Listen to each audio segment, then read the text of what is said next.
And what does it mean for businesses and consumers alike? We'll be discussing this and asking questions and also exploring the opportunities and challenges that come with this technology. Joining me today are three distinguished guests who are well versed in the world of digital finance and blockchain. First, we have Prince Ozioma as Digital Chief, a leading authority in blockchain technology. Good morning, Digital Chief, and welcome to the program. Yeah, good morning. Thank you for joining us. We also have Feshola, a fintech expert who has been at the forefront of integrating blockchain solutions. Good morning, Feshola, and welcome to the program. Good morning. Thank you very much. And finally, we have Mr. John Major, a seasoned consultant in digital finance. Good morning, John Major, and welcome to the program.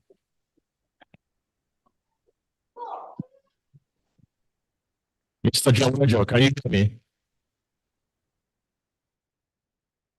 All right, let's quickly proceed. Today, we want to explore the practical applications of My blockchain. pleasure being among you. Good morning.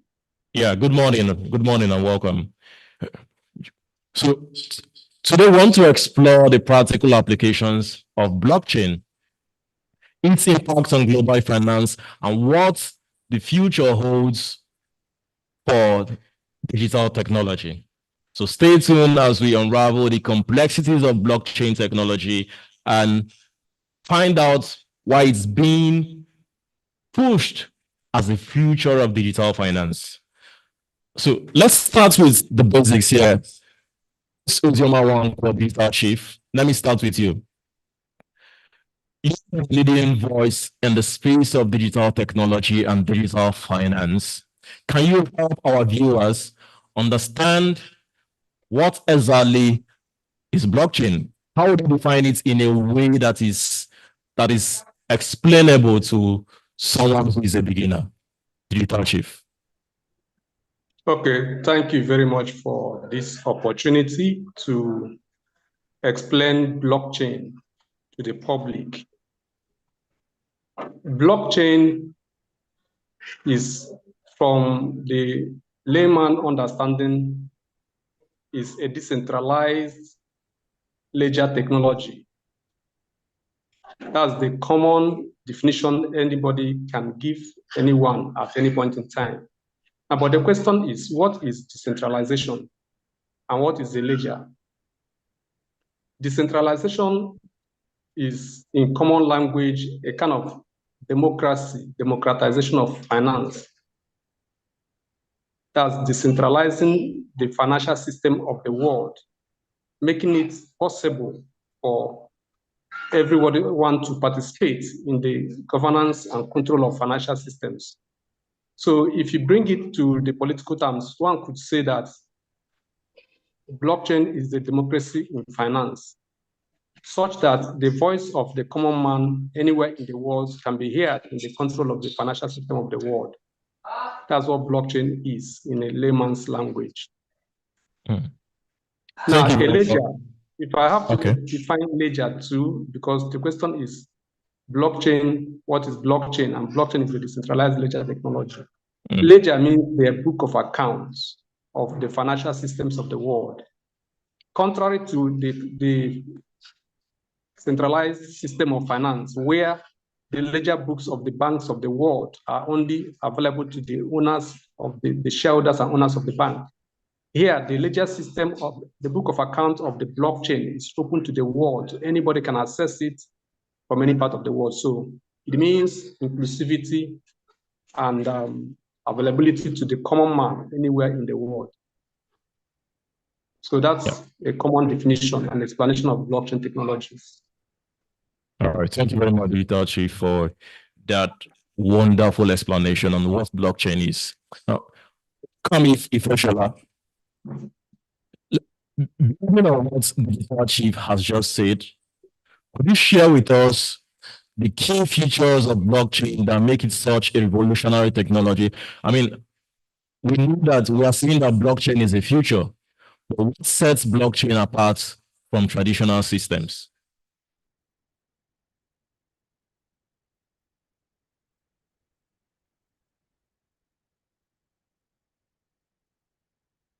Ifeshola.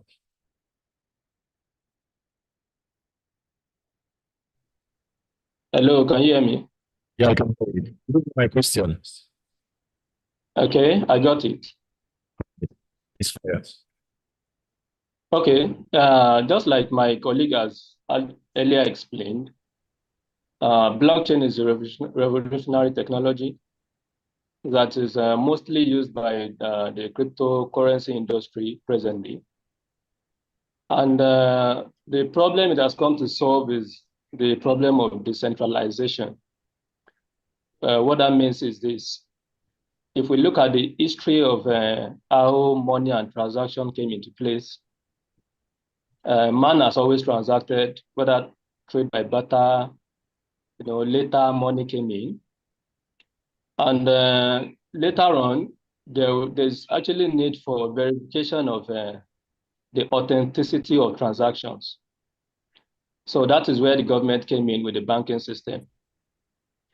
And as time went on, it is believed that the government was, let me say, abusing their privileges as a third party in transaction.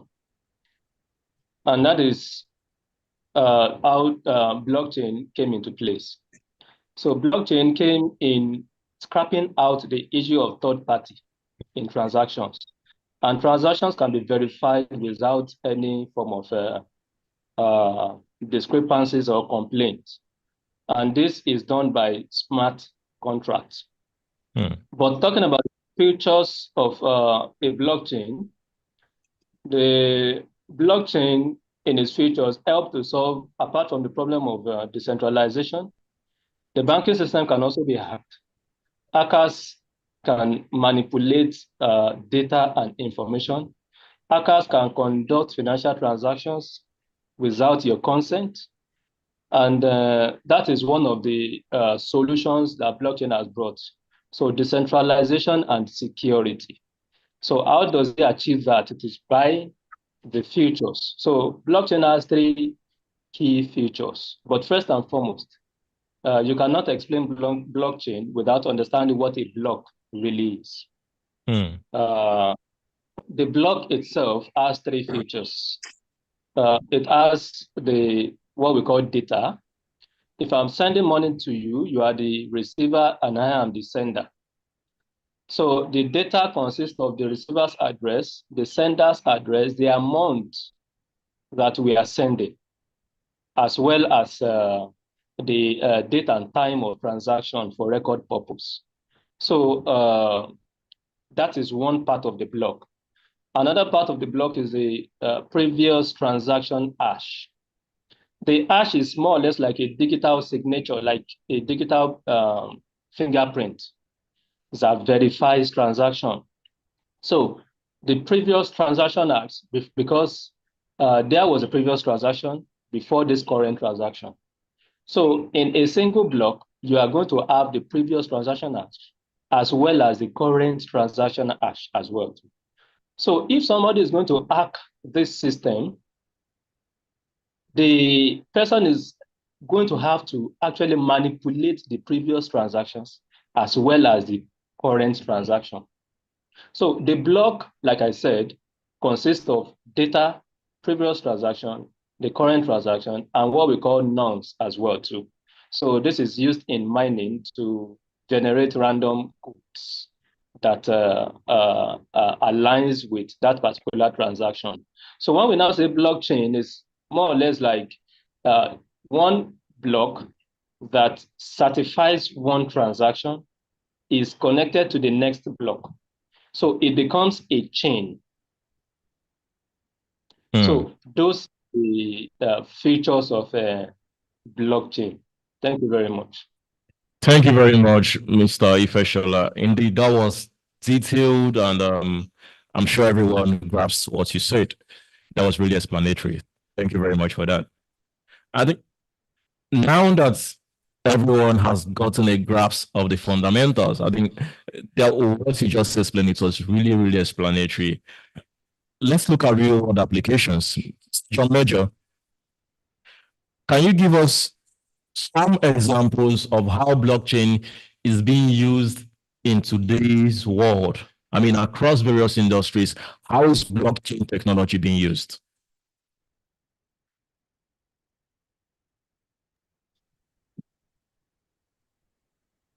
Yeah, I'm with you. I'm with you. Yeah, do you get my question? What you're asking are the key features. No, what I'm blockchain. asking is, how is blockchain technology being used in today's world across different industries today? How is blockchain technology being applied? We now want to look at real world applications. Which industry and which industry is blockchain technology being used in today's world? Just give us an insight into that. Greetings, everyone. It's my pleasure being among you. So blockchain already was defined by my colleagues as a ledger, a decentralized ledger that's immutable, that's transparent, and that is highly secured, that moves in blocks, which transactions are recorded and can't be tampered or hampered. So now the applications of blockchain in today's world is vast. It has a wide range of application across various industries. In cryptocurrencies, blockchain underpins digital currencies like Bitcoin, Ethereum. That's actually the first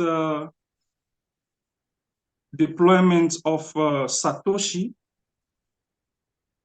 in blocks. He was the one that initiated Bitcoin. So in cryptocurrency, blockchain has imprint as a, how do I put it for a layman to understand? I don't want to use, in cryptocurrency, cryptocurrency has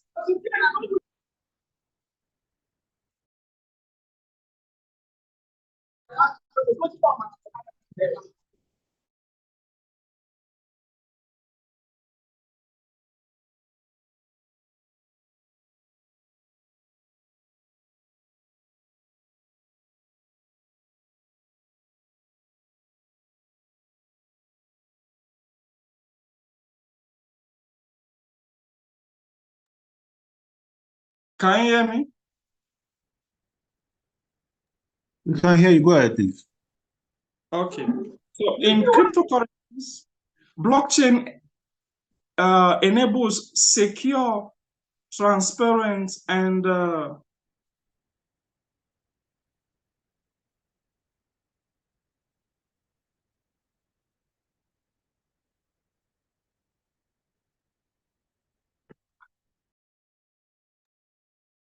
Please go ahead. We can hear you.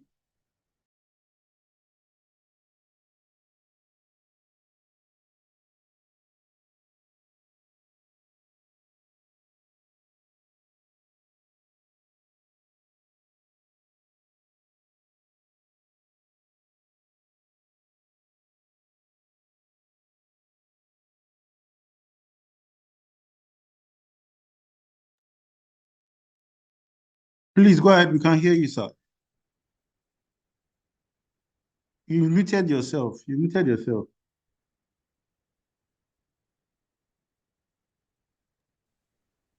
You are back. Please speak. okay, good. Because I'm getting some calls. So that's the aspect of the blockchain's use case in cryptocurrency. It also has wide range in healthcare. In healthcare, it helps secure patients' data. It aids in security and privacy, such that once patient's data is not easily transferred to another patient, so it enhances private security, privacy in patient's data. You get the point, right?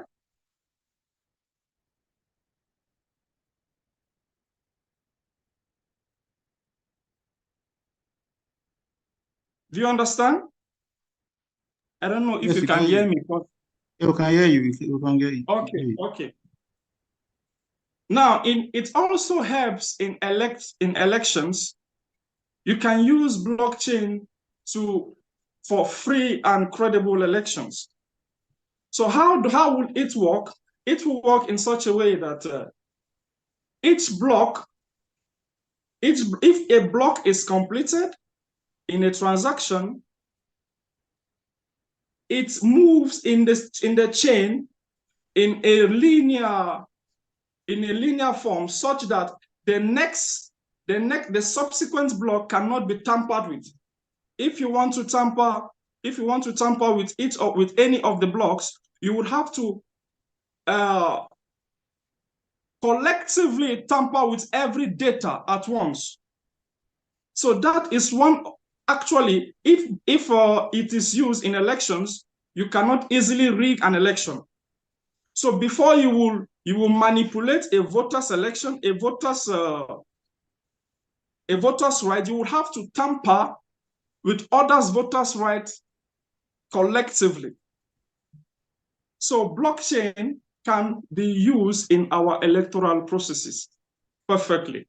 In supply and chain management, you can use blockchain to monitor when supply is being made, to track supplies, to get details of customers in blocks and keep them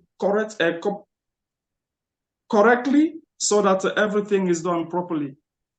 So that's basically the application of blockchain in our world today. It helps in securing data, privacy, and what have you. So that's what I can say for the application. I think we lost the anchor. Thank you. I think we lost the anchor. I don't know, maybe he's having some issues, but let me direct this question to Prince Nwankwo. Prince Nwankwo, I hope you're there. Let me just direct this question. Let me hang in for my second before he comes back. I would like to know how does blockchain technology enable what they call, you've heard of decentralized finance. How does blockchain technology enable decentralized finance, and what are the implications for normal traditional finance? Because I see it a lot. I think the short form of that is DeFi, decentralized finance. I see it a lot under blockchain, like a terminology. How does blockchain technology enable decentralized finance, and what are the implications for traditional finance? Over to you, Prince. Okay, thank you once again for the opportunity. Before I talk about decentralized finance, I want our audience to understand centralized finance. Centralized finance is a situation where the financial system of the world is under the control of a particular set of people.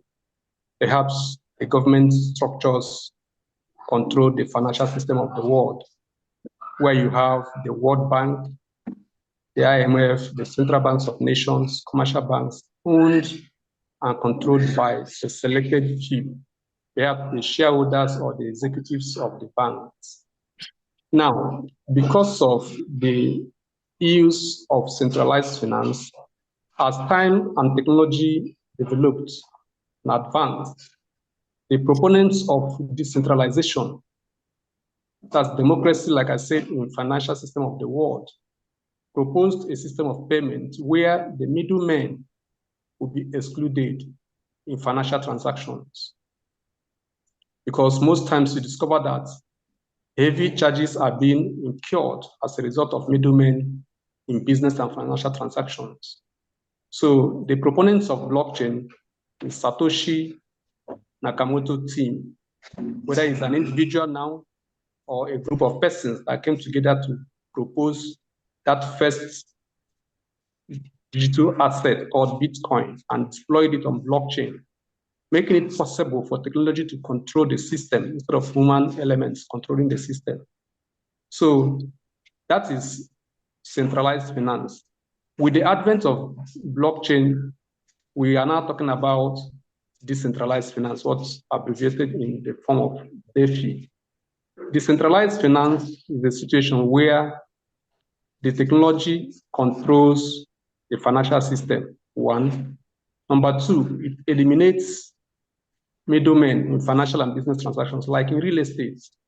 For instance, if a city or a community is deployed on blockchain, precisely Ethereum blockchain, which can be deployed in real estate transactions for the registration of land and estates. If such is deployed, what you will see is a payment. If I want to make payment to you for a plot of land, the payment will be made directly to you, to your address, not to a middleman before it hits your wallet. Let me give you an example. If you own an account, perhaps with Bank A, and I own an account with Bank B, and I want to pay for a piece of land to you, first of all, my payment will leave my account and hit the intermediary. In the case of some societies like Nigeria, InterSwitch, the payment hits InterSwitch. InterSwitch transfers to the next your bank credits you. Quite a number of middlemen, about 3 middlemen between myself and you. But on blockchain, because of decentralized finance, the payment will leave my wallet and hit your wallet direct. There is no middleman. So here, the problem of cost has been reduced as a result of the elimination of middlemen.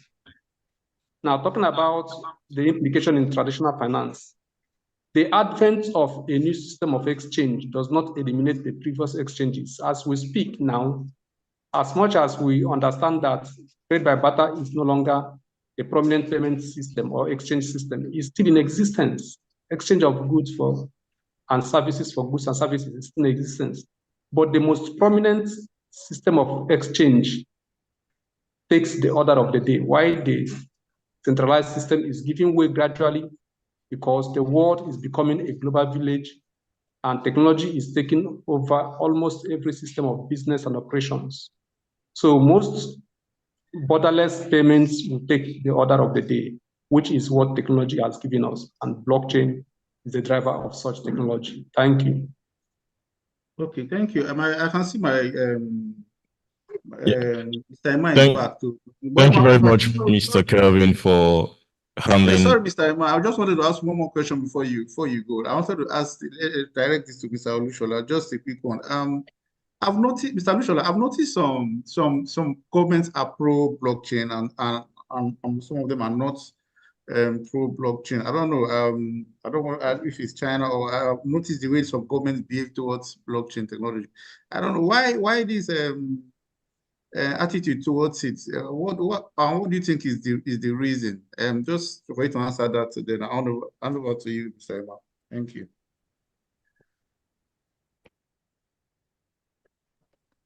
Yeah, Mr. Olushola, look at me. I think the question is directed to you. Yeah. Can you hear me now? Yes, I can hear you. Yes, I can hear you. Okay, there's something we need to understand about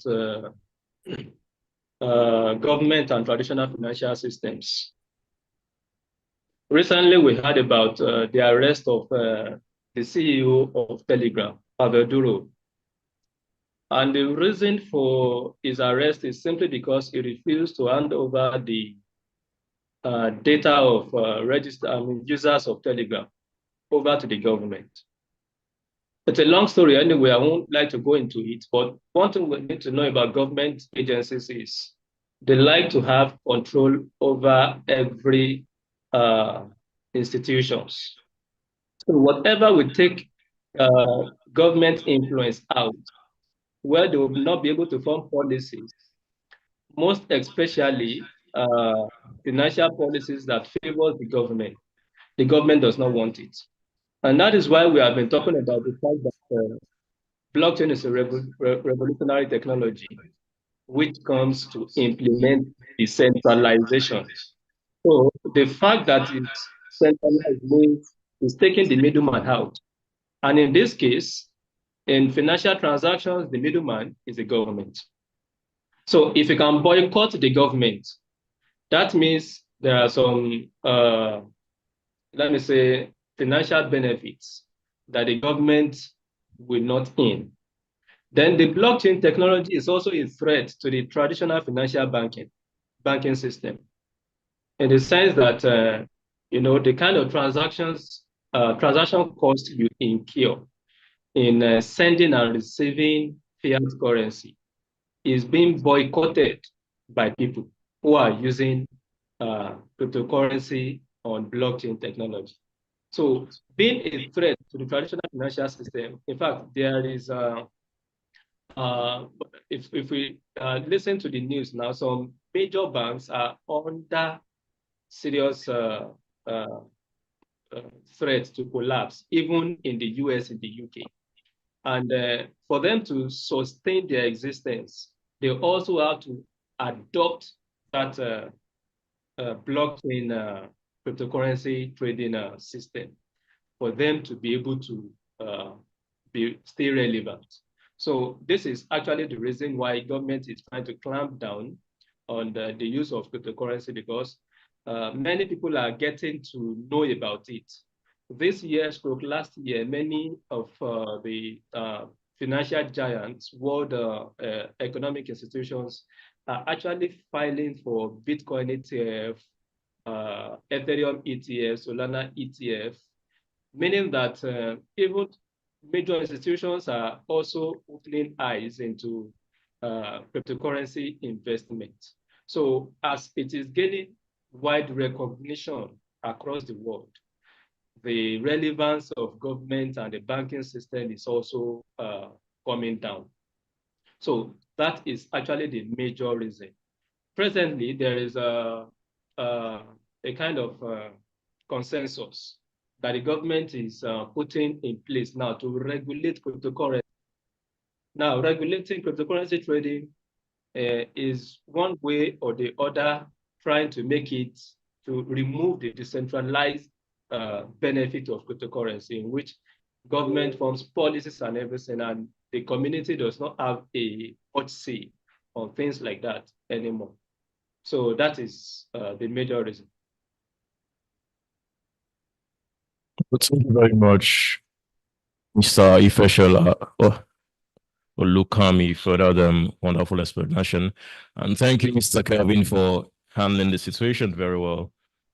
Now, to Digital Chief, I want to direct this question to you. Blockchain influence on the financial system has been great. Over the last few years, we've been hearing blockchain, cryptocurrency. It has had a lot of impact. Now, from your perspective, what impact is blockchain having on today's financial system, and what changes can we expect in the near future?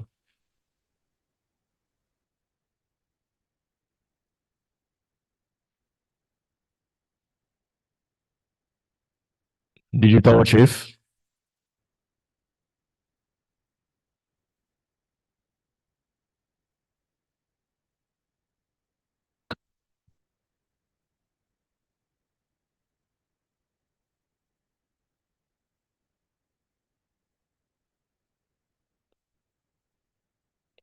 Oh, Chief, can you hear me?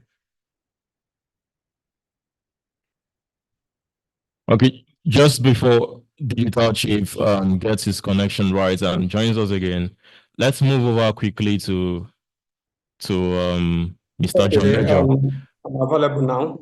Okay. You got my question. Can you repeat? So I was asking, blockchain's influence on the financial system has been great. I mean, we've been talking cryptocurrency and blockchain in the last few years. It has had a lot of impact across several industries. Now, from your perspective, what impact is blockchain having on today's financial system, and what changes can we expect in the near future? Okay, basically, I mentioned something earlier. Yeah. I said that is the problem of exchange that is being solved by an emergent platform that aids exchanges. In the old days, in the days of the early man, it was trade by barter, exchange of goods and services for goods and services, before the government took over and took control of the minting and printing of money that served as a medium of exchange. Now, you and I can see that technology is advancing so speedily, bringing the world together as a community. And the need for a more faster means of exchange, more convenient, instead of carrying cash, you can, with a click of fingers on your phone, more exchange is done and values are being transferred.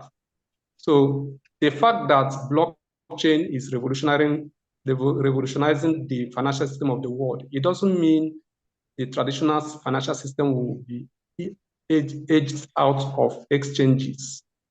The only thing that's happening here is a more convenient means of exchange has been invented in the name of blockchain that is making it possible for people to transact, making it possible for the common man to be involved in decision-making in the financial system of the world. So the blockchain ecosystem is not eradicating the traditional finance. Rather, it is making the financial system of the world to be more convenient and adopt inclusivity of the general public, the downtrodden. Everyone can participate in decision-making in the finances of the world as against the centralized system. So a more convenient financial system has been adopted. And I want to let us know that it is not eradicating the fiat system. Rather, what we are seeing is that people, like when paper money came into being, trade by barter became less used as a means of exchange because fiat and centralized money was being more convenient. But there is one striking thing I want us to note here. In the days when money was being carried up and down for businesses, you are traveling, you load a bag of money, feed your pocket with fiat currencies. You see the cases of armed robbery, deaths occasioned by armed robbery because the men of underworld wanted to take away people's money. But with technology, all those things are eliminated, and those are the impacts that we expect in the future, that technological finance, which is blockchain, will make more sense than traditional finance. Thank you. Yeah, thank you very much. Please sort out your camera situation so that we see you while you're talking. Thank you very much for that explanation, of course. Thank you so much. Over to you, Mr. John Major. You know, cryptocurrency, we talk about cryptocurrency and everything that it is. Cryptocurrency has been one of the major applications of blockchain over the years. But it has also been a source of controversy. You know, I want to ask you, Mr. John Major, do you think that crypto is a profitable venture, considering the fact that many people have lost their life savings in some crypto ventures and projects?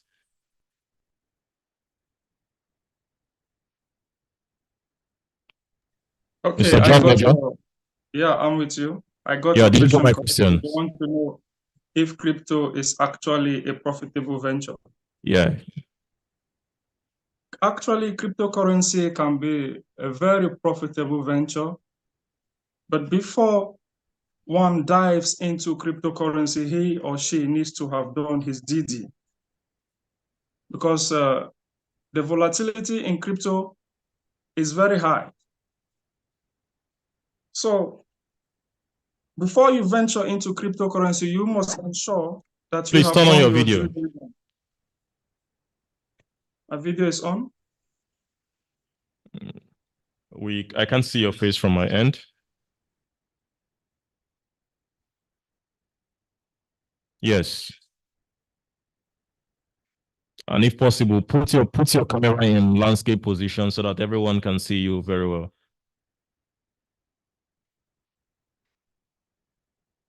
Very good. Thank you. Please proceed. And turn on the microphone so we follow up with what you're saying.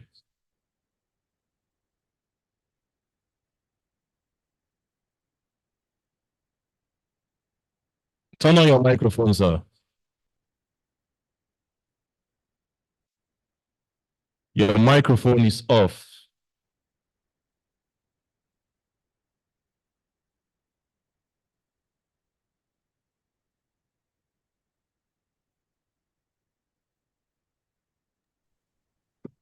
So before one ventures into cryptocurrency, he must have done his DD. The potentials for profit in cryptocurrency, the Mr. John Major, the problem is with your video. We can't see your face. We are only hearing your voice. I can see you properly. I can see But you. we can't see you. Perfect. Please proceed. Can you see me? Yes, yes. Okay. So you asked if cryptocurrency it's a profitable venture, right? Yes. Now, cryptocurrency can be a very profitable venture in this our age, the digital age we are currently. But before one ventures into crypto, he or she must have done his due diligence, because the volatility, there is a lot of volatility in crypto. And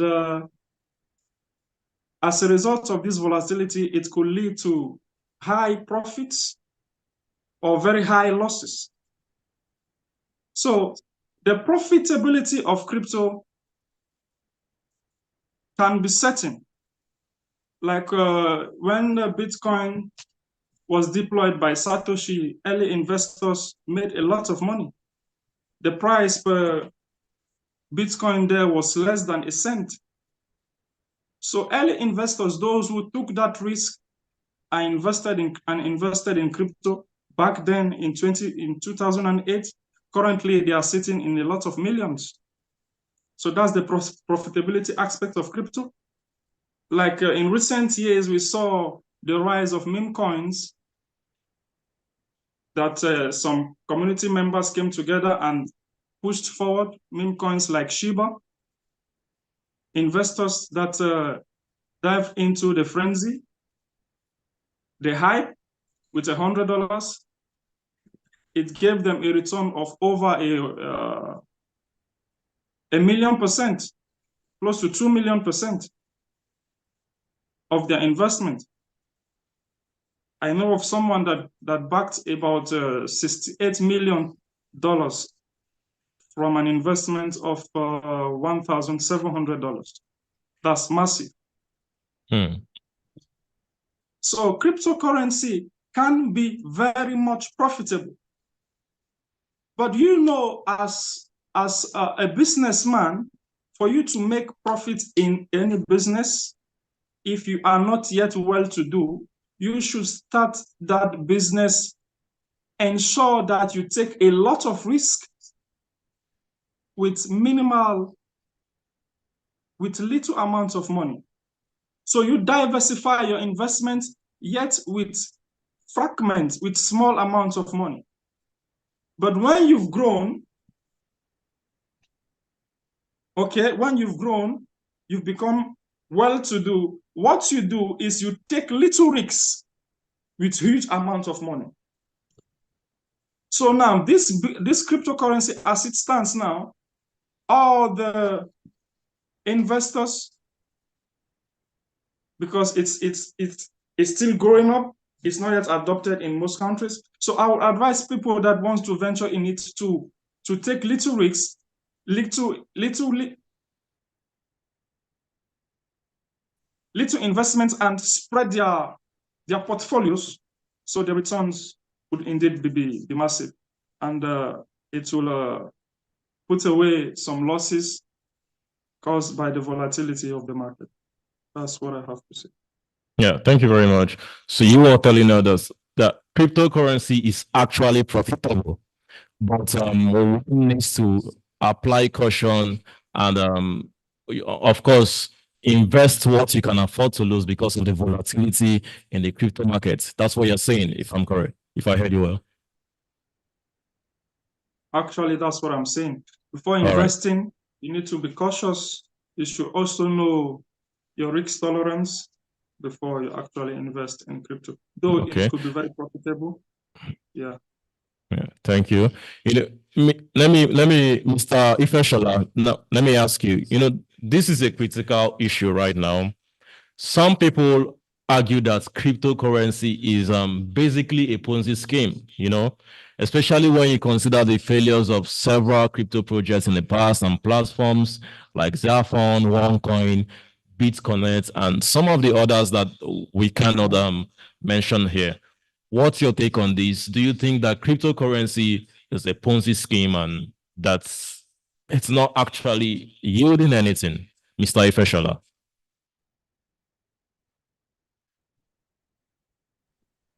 Okay. Cryptocurrency is not a Ponzi scheme, although I will admit that there are some Ponzi schemes that use cryptocurrency as a means of payment.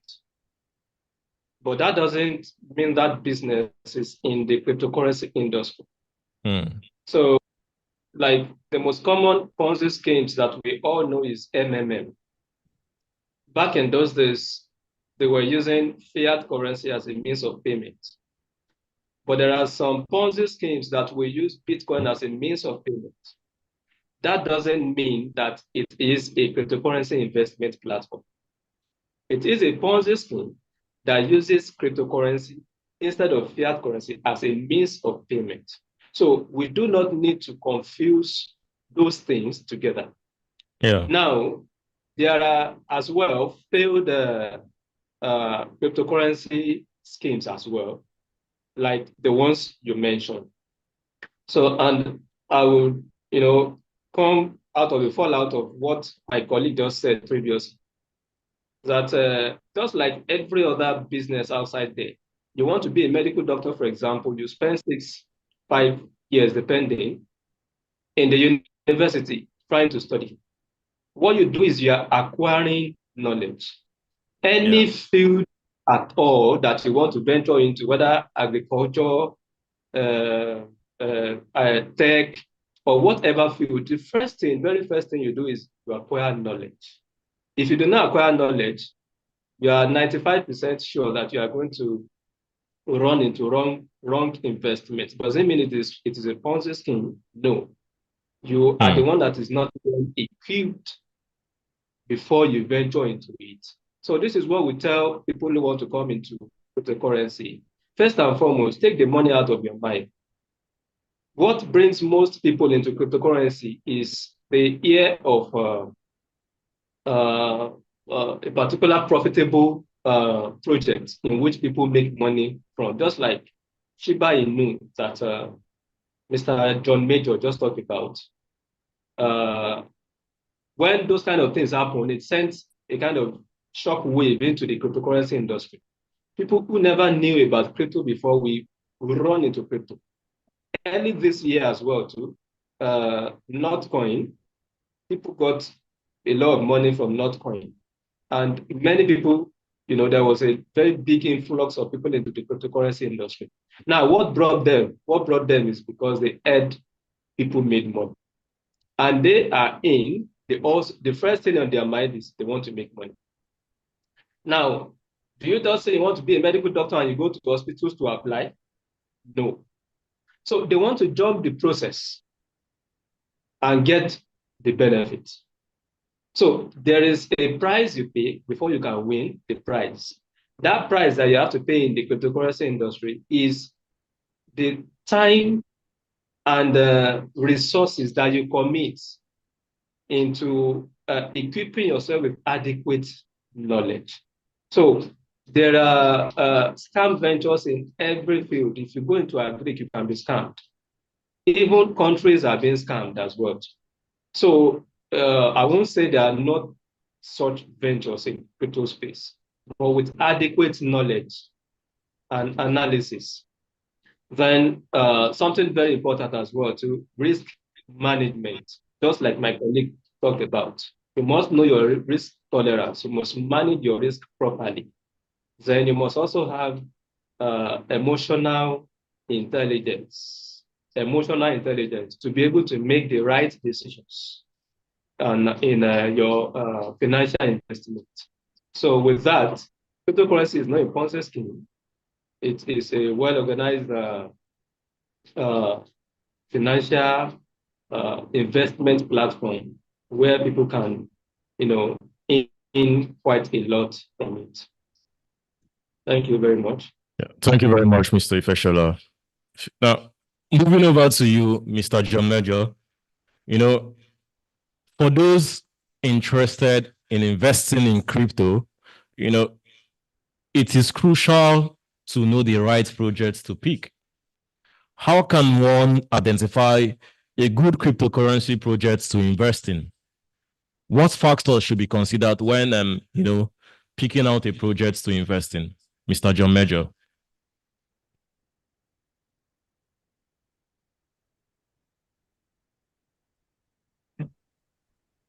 Okay, if I got you rightly, you want to know how one can easily identify a good project to invest in, right?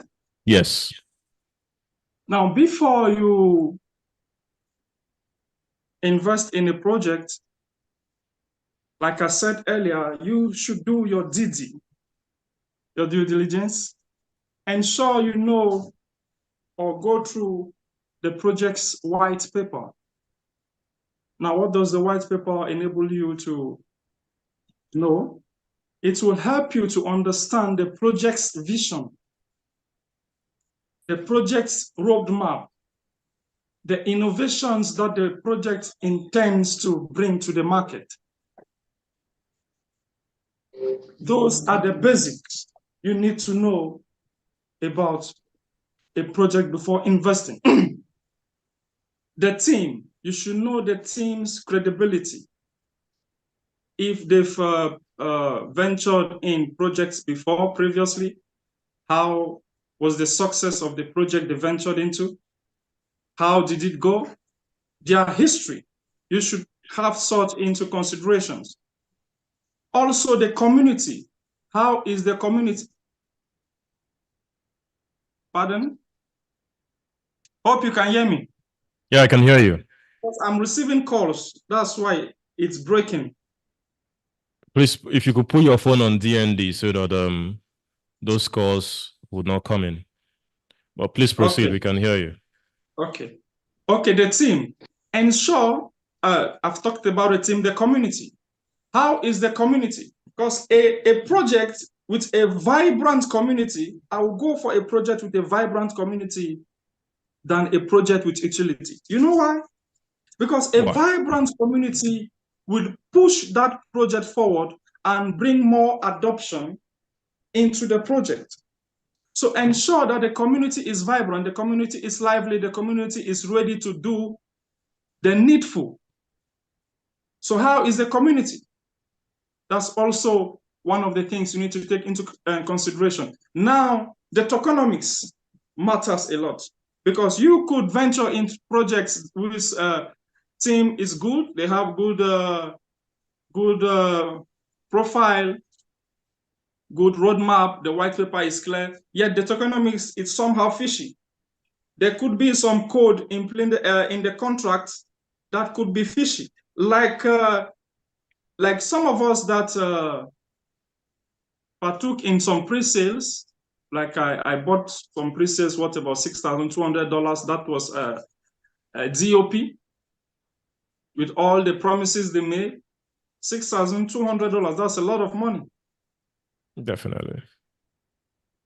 Yet when it was launched, it crashed beyond our expectations. Still, we are standing. So there could be some malicious code in the contract. So you need to learn how to read codes. Apart from it being on token sniffers and other platforms that you can easily read the code, you should know how to copy codes and read the codes. How is the tokenomics? How is the supply? How is the distribution? Is a particular wallet holding more than 5% of the total supply? If a particular wallet is holding more than 5% of the total supply, it rises. It's a red flag for me. Let me put it that way. Ensure that the distribution is okay. Ensure that the supply is okay. And ensure that the contract is renounced. When the contract is renounced, a renounced contract cannot be altered by the developer. So you need to ensure that the contract is being renounced and the liquidity is bound. How do you check the liquidity? If the liquidity is bound, you go to the scan. If it is an Ethereum blockchain, you go to ETHScan. If it is a Solana, you go to SolScan. You check if the liquidity is bound. So all those needs to be in place once you have done the due diligence, once you have ransacked everything and you found out that everything is checked, every box is checked green, then you can invest. And I tell you that you will make good money. Well, thank you very much. That was detailed, and I'm sure everyone followed. And I mean, you broke it down. Particular markets, a particular wallet should not hold more than 5% of the total market supply, and several other details in that explanation. Recently, let me quickly move on to another topic. Recently, I think there's been some kind of buzz around Ryoshi Dogship, if I got that correctly, right? What is this particular coin? What sets it apart from other coins we've seen in the market? I mean, why is it gaining so much attention at the moment? I'm talking about Ryoshi's Dogship. Mr. John Major. Ryoshi Dogship, I've heard of that token. It's a promising gem because a couple of persons have talked to me about it, and I did my research on it, and I found out that it could be a replica of Shiba Inu. I don't know if you've heard of Shiba Inu. That was previous years, few years.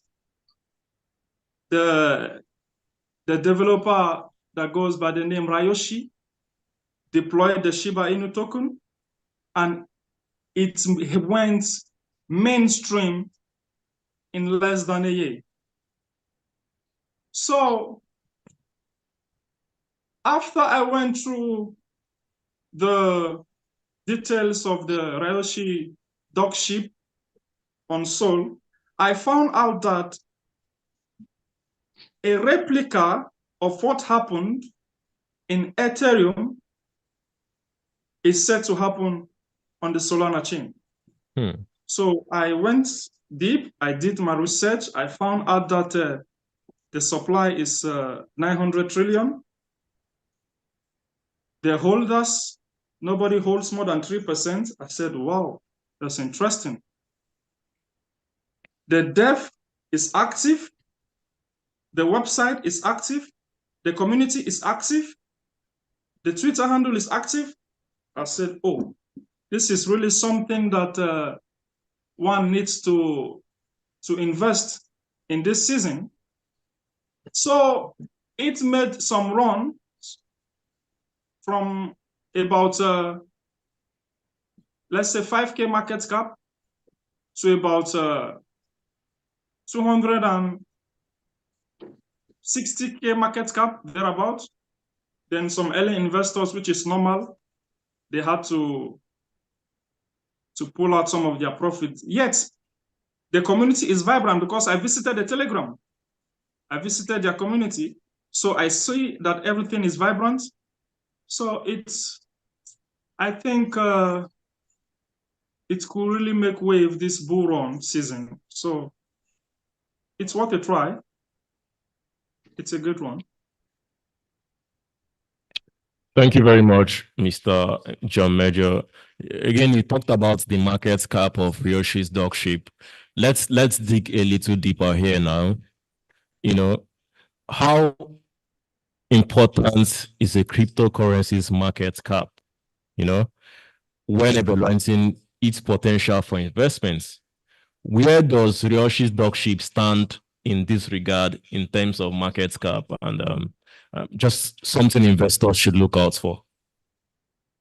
Now, when Shiba launched, it launched at a market cap of about 1 million, 2 million thereabout. Then it dropped drastically to about 67K market cap. So if you had bought the Shiba then with $1,000, you would have been left with about $50, 50 or $20 thereabout, or 30 thereabout, within that range. So it dropped from that to about 67K. That's Shiba Inu in Earth, right? Mm-hmm. Now it's moved from 60, let's say 60K to about 64 billion market cap. Hmm. Do you see the return on investment? Hmm. That's massive. That's over 1,000,000%. So an investment of $100 from that market cap of 60K, if you had held, which I always tell my community members to know how to hold, anyone who had held from that 60K market cap to 64 billion market cap, you can do the math. It runs into multiple millions. Now, Ryoshi Sheepdog is currently at a market cap of 40K. Okay? Hmm. It was previously at, let's say, 5K when the community started working and pushing it. It went to 200K market cap. It retraced to about, currently it's about a 40K market cap. Now, if you invest, like, let's say, $100 or $200 in this token currently, and you get 1,000x, the market cap still will be far less than Shiba Inu's market cap, the Shiba Inu on Earth market cap. Because from this 40K, 10x is 1,000%, okay? 10x, 40K, 400K, that's 1,000%. Another 10x from that 400K, that's 4 million. That's what? That's 10,000%. Right? That's what? Yeah. 100x. That's 100x. Now, your $100 from this market cap, 100x of your $100 is $10,000. So at this range is a very good time for anyone to invest in such coins with low market cap, with good foundations. Easy 100x can be achieved, is attainable this bull run season. And 1,000x will set it at 40 million market cap, which is still far less than Shiba Inu's market cap. So, but I am seeing this token. I don't want to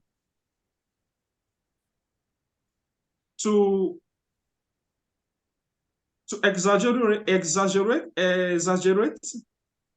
its outcome, its potential. So I'm seeing it to reach about 100 million market cap this bull run season. Wow. So the profit will be immense for anyone that is willing actually to take the risk. Thank you. Thank you very much, Mr. John Major. Indeed, you have broken it down as it should be, of course, and what investors should look out for. Hopefully, if people want to invest, I mean, you've heard Mr. John Major.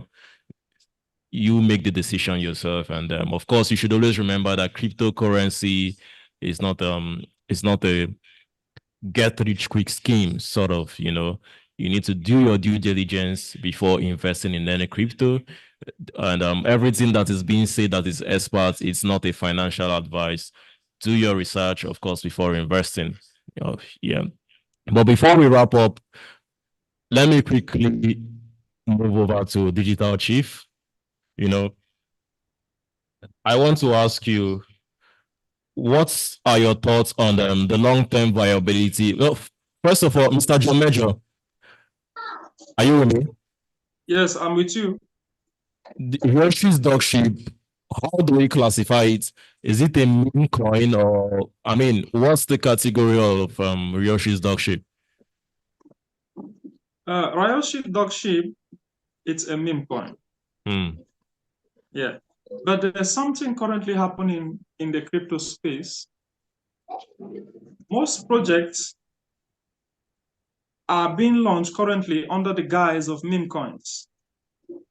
So when it gets mainstream, then they unleash their innovations to the public, because it will be termed a security or a not security. So they would have so many clash with regulations. So they move under the guise of meme coin before being adopted by the masses. So, but for now, Ryoshi Sheepdog is a meme coin. That's what I have to say. Okay. Based on my research. Thank you very much. Let me throw this question to Digital Chief. What are your thoughts on the long-term viability of meme coins like Ryoshi's dog sheep compared to more established cryptocurrencies like, let's say Ethereum, Litecoin, and the others? What's your perspective on this? Okay. If you come to the crypto space, my colleague John Major have said a lot of things about them, but I want to bring one striking information